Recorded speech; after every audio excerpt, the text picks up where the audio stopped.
히브리서 6장입니다. 오늘의 제목은 구원받은 자들의 변화의 단계라는 제목으로 오늘 말씀을 전하고자 합니다. 히브리서는 논술식으로 되어 있기 때문에 굉장히 어렵습니다. 그런데 이 논술은 증명을 해야 되기 때문에 그 증명에 대한 것을 이렇게 밝히는 겁니다. 그래서 히브리서를 우리가 알고 나면은 신앙이 굉장히 업그레이드 되는 일이 있을 것입니다.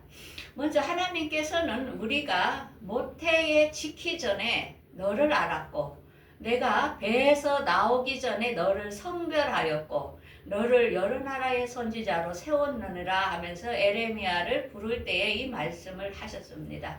마찬가지입니다. 우리도 이 세상에 존재하는 이유가 하나님은 세상에 미리 다 알고 계셨다는 것입니다. 그래서 우리는 부모님의 뱃속에서 뭐가 나올지 그거는 하나님께서 이미 정해 놓았다는 것입니다. 그래서 이 모든 것은 하나님의 영역이라는 것입니다. 그러면서 하나님께서는 미리 창세전에 우리가 모르게 미리 정하신 자들이 있다는 것입니다. 그들을 부르시고 또 부르신 그들을 의롭게 하시고 의롭게 하신 이들을 영화롭게 하셨느니라.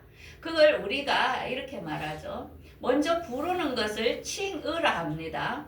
그 다음에 부른 사람들을 점점 거룩하게 변해가는 걸 성화의 단계라 합니다. 그래서 그런 자들에게는 영화는 부활에 들어갈 수 있는, 영원한 나라에 들어갈 수 있는 체계로 만드는 것을 말하는 것입니다. 그래서 하나님께서는 첫 번째는 부르는 단계가 있다는 것입니다.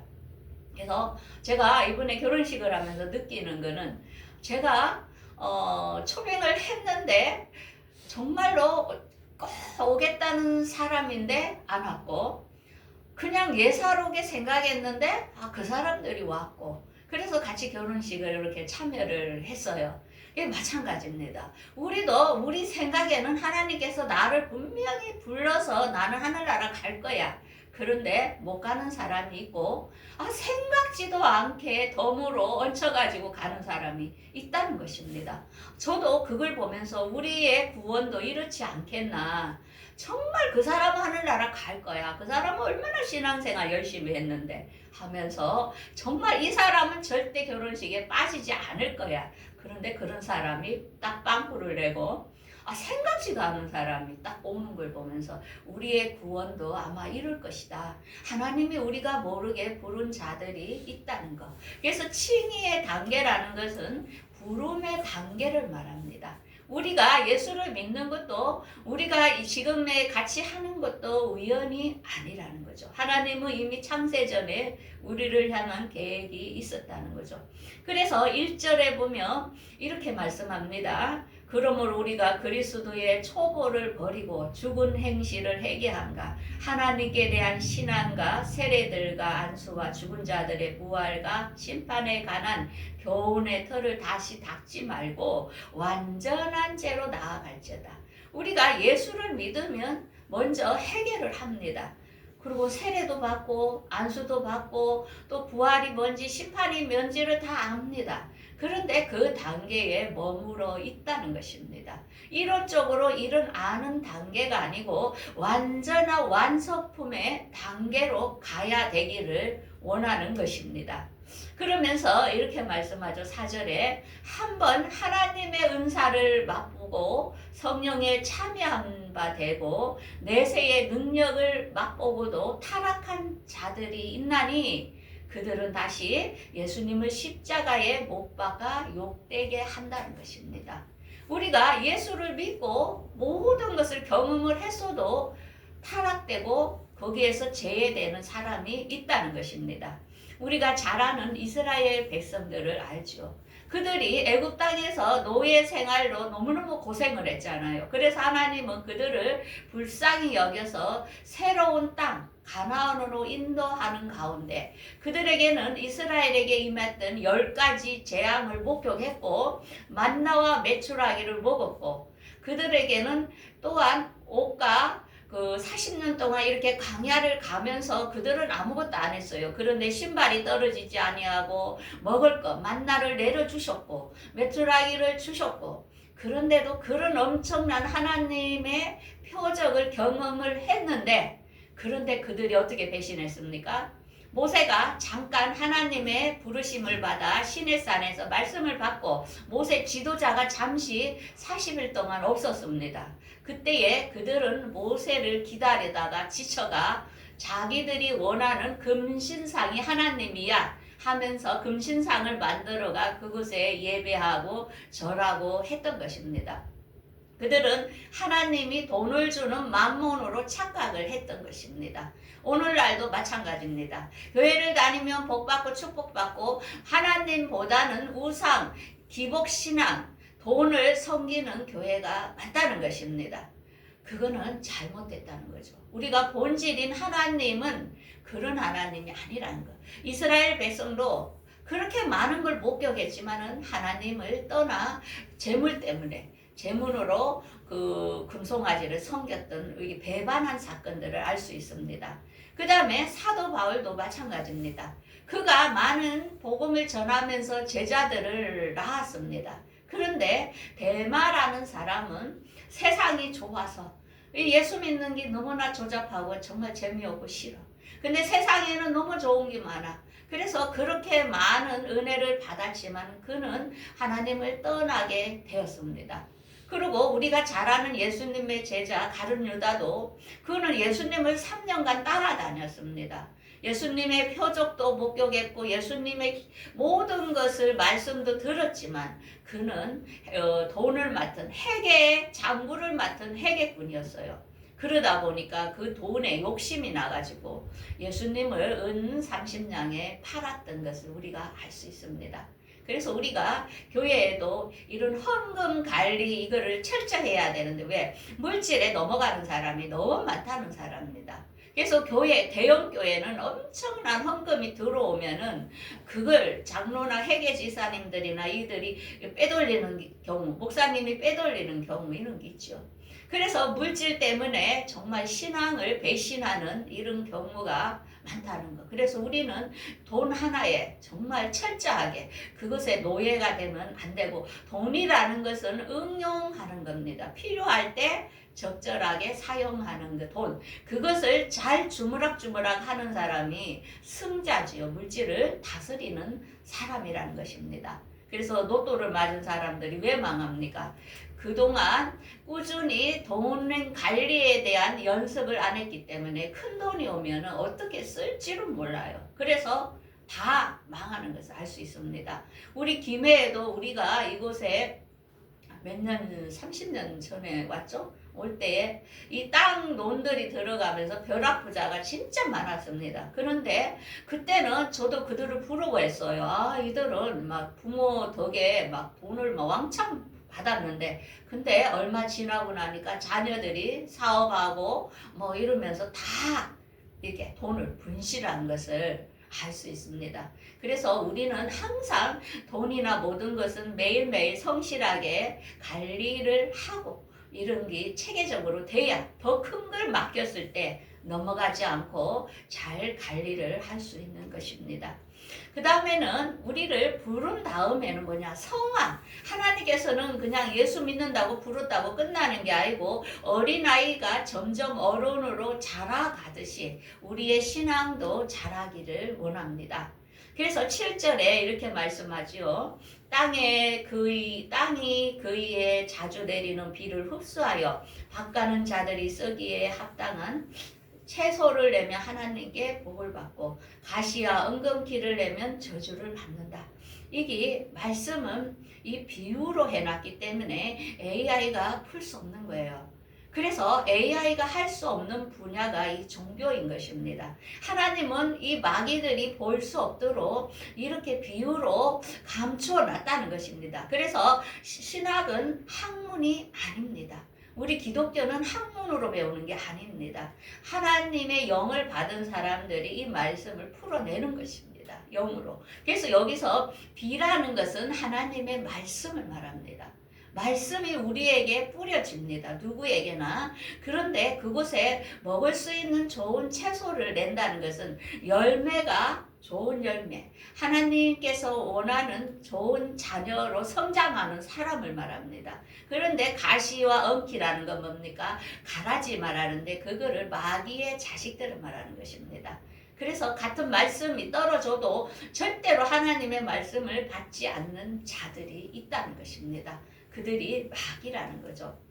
그래서 시몬 베드로가 이런 예수님을 따라다니면서 예수님의 제자들을 따라다니면서 예수님께서 이렇게 말씀했죠. 사람들은 예수님을 따라다니면은 그 당시에 예수님이 아마 뭔가 이스라엘의 왕이 되어서 자기들에게 이렇게 뭔가 권력, 한 자리를 줄 줄 알았습니다. 그런데 예수님께서는 나는 머리 둘 곳도 없다.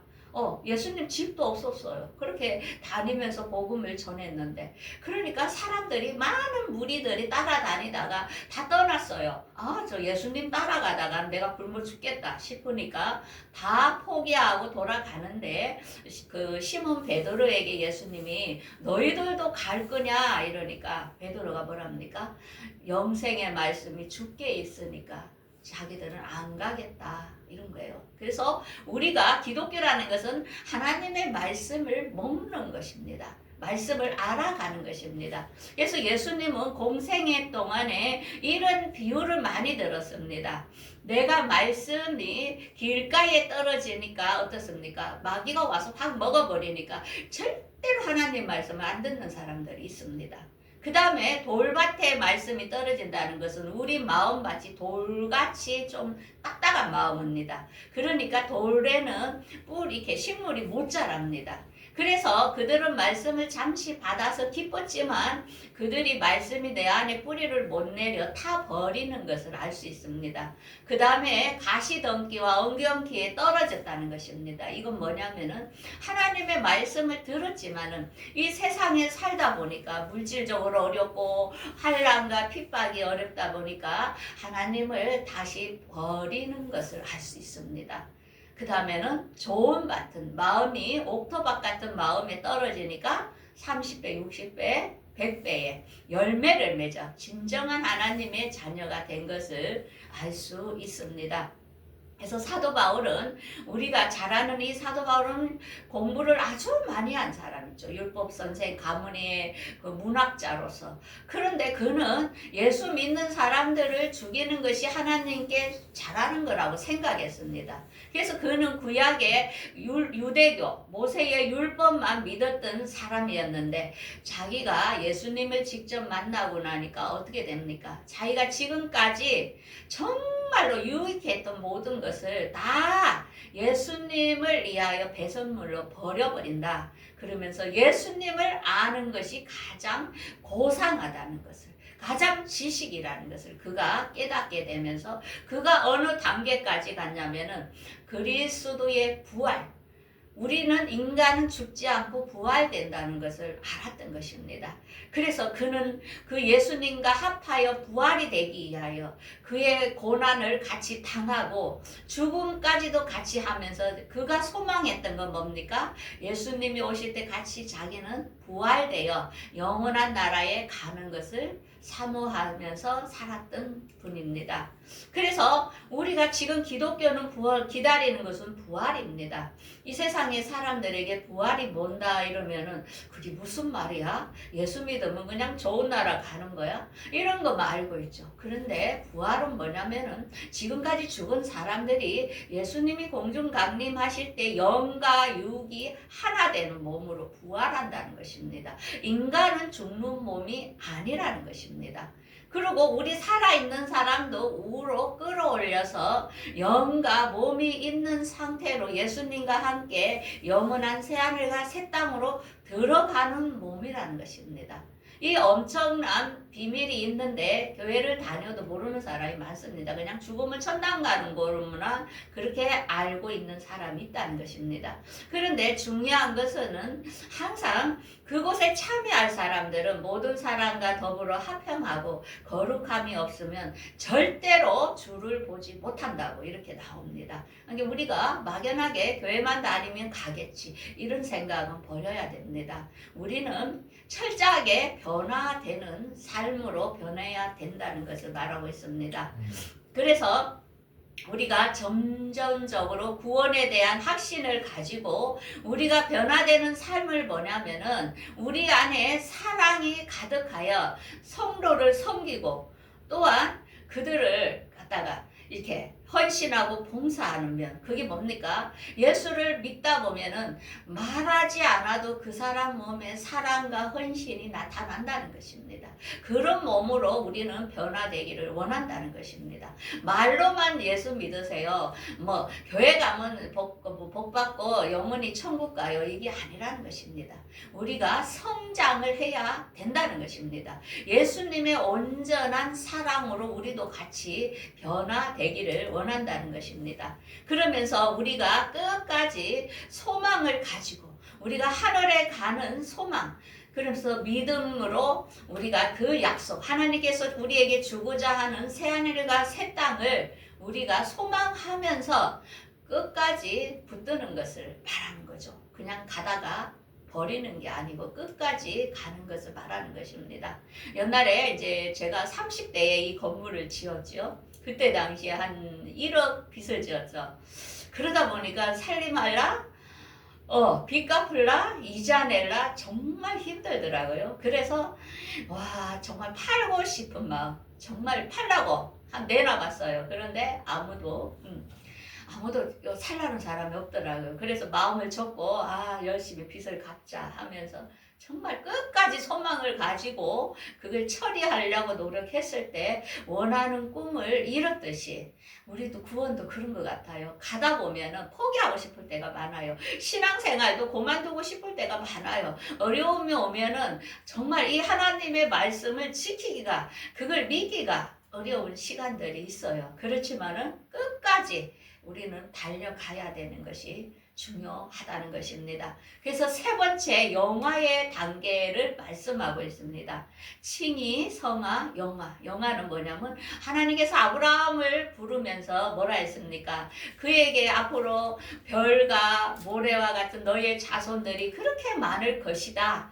그렇게 약속을 했습니다. 근데 그때 아브라함은 자녀가 하나도 없었지요. 그런 상태에 하나님께서 말씀으로 그 말씀을 받았는데 하나님께서 너를 분명히 복주고 복준다 했는데 막 금방 안 되잖아요. 그러다 보니까 얼마나 힘들었겠습니다. 그런데 그가 오래 참아가지고 그 약속을 받은 것을 알 수 있는데요. 우리가 잘 아는 아브라함의 후예들을 알 수 있습니다. 아브라함이 100세에 정말 이게 자녀를 이렇게 낳은 것을 보면서 정말로 사라하고 결혼을 해서 오랜 세월 동안 자녀가 없었는데 얼마나 힘들었겠습니까? 근데 하나님께서는 그를 자녀를 낳겠다고 했는데 정말로 이렇게 엄청난 지금 이스라엘 중동 지역으로 해서 엄청난 후손들이 이렇게 나온 것을 알 수 있지요.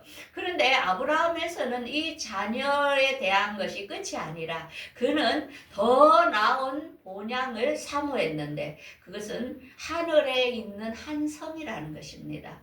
그거는 새 하늘과 새 땅을 아브라함은 바라보았다는 것입니다. 그래서 그가 소망을 가지고 그것에 들어가기를 희망했는데 그것에 그 나라는 어떤 나라? 예수님께서 대제사장이 되어 그곳에 먼저 들어갔습니다. 그래서 예수님께서 죽었다가 부활하시어 지금은 하늘나라 영원한 나라에 지금 예수님이 그곳에서 우리를 기다리고 있지요. 그래서 우리도 그 나라를 소망하는 것입니다. 그럼 예수님을 믿는 사람은 어떻게 해서 그곳에 가냐면은 로마서에 이렇게 말씀하고 있습니다. 예수를 죽은 자 가운데서 살리시는 영이 너희 안에 거하시며 그리스도 예수를 죽은 자 가운데서 살리신 이가 너희 안에 거하시는 그의 영으로 말미암아 너의 죽을 몸도 살리시리라. 우리 안에 예수를 믿으면 보이지는 않아요. 그렇지만 우리 안에 예수님이 우리 안에 존재, 같이 하고 있다는 것입니다. 그래서 우리가 예수에 믿는 그 영으로 우리가 눈에 보이지 않지만 예수님과 같이 살아나는 몸으로 변화된다는 것입니다. 그래서 지금 말세라는 것은 뭐냐면은 예수님이 우리하고 약속했던 시간, 내가 하늘나라를 예비하면 너희들을 다시 데리러 오신다고 우리에게 약속을 하고 떠났습니다. 그분이 오실 시간이 다 되었다는 것입니다.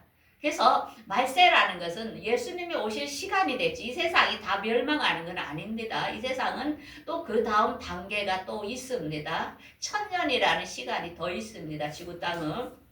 그래서 예수님께서 하늘에서 오시면은 먼저 죽어서 지금 이층층 나곤이라는 곳에 영으로 머무르는 사람들이 있습니다. 그들이 먼저 영과 육에 있는 상태로 부활되는 것입니다. 그러면서 우리도 예수 믿는 우리도 우리 안에 예수님의 영이 끌어올려서 우리도 영과 육이 함께 있는 몸으로 변화돼. 부활이라는 것은 지금의 육신의 몸이 아니고 시공간을 초월하여 먹을 수도 있고 안 먹을 수도 있고 시공간에 자유롭게 갈 수 있는 몸으로 변화되는 걸 말하는 것입니다. 그게 부활인 것입니다. 그래서 우리가 요즘 인사체험을 하는 거 보면은 심장이 심정지 됐을 때 영이 이탈하지요. 자기 육은 이 땅에 있는데 영은 하늘로 올라가는 것입니다. 그런데 영 자체가 육은 없어도 예수님과 대화하고 모든 것을 다 감지한다는 것입니다. 너무 신비롭죠. 우리 인체라는 게. 그래서 그런데 우리는 그런 몸이 아니고 육도 영도 같은 몸에서 부활. 변화되는 것. 예수님이 부활했을 때 어떻게 됐습니까? 십자가에 먹었다가 죽었다가 살아났을 때 제자들과 함께 먹을 것도 먹었고 공간 이동, 벽도 그냥 이렇게 지나갔잖아요. 그런 상태를 부활을 말하는 것입니다. 우리가 그렇게 된다는 것입니다. 그래서 우리가 지금은 어떻게 살아가야 되느냐?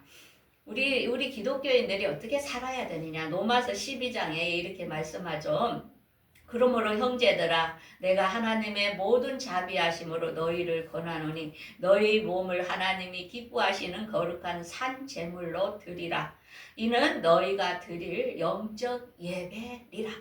그래서 우리 자녀들에게는 항상 지금 사람들은 마음껏 데이트하고 막 몸을 더럽히면서 다니는데 철저하게 우리 자녀들에게 너희들은 그런 생활을 하면 안 돼.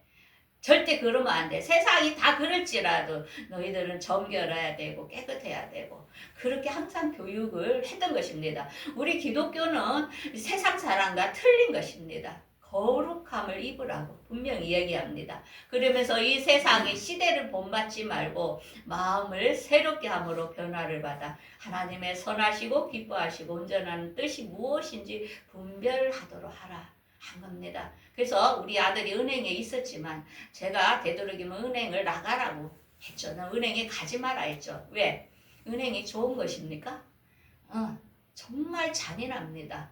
사람들에게 빌려주려면 뺏어야 되고 이거 막 정말 무서운 데입니다. 그래서 우리는 어떻게 이 세상에 살면서 되도록이면 하나님이 무엇을 기뻐하는 건지 어떻게 하는 게 선한 삶인지 그걸 분별하여 직업도 잘 분별해서 이렇게 골라야 되죠. 죄를 짓는 그런 직업을 하면은 안 되겠죠. 어차피 그래서 우리 하나님께 우리는 제일 중요한 건 예수님을 우리는 기다리는 상태입니다. 우리가 다 구원받은 게 아닙니다. 그래서 제일 중요한 것은 우리가 부활받는 예수님이 오실 때 우리가 부활되는 그 순간까지 우리는 거룩한 삶을 지속적으로 살아가기를 바라겠습니다. 기도하겠습니다.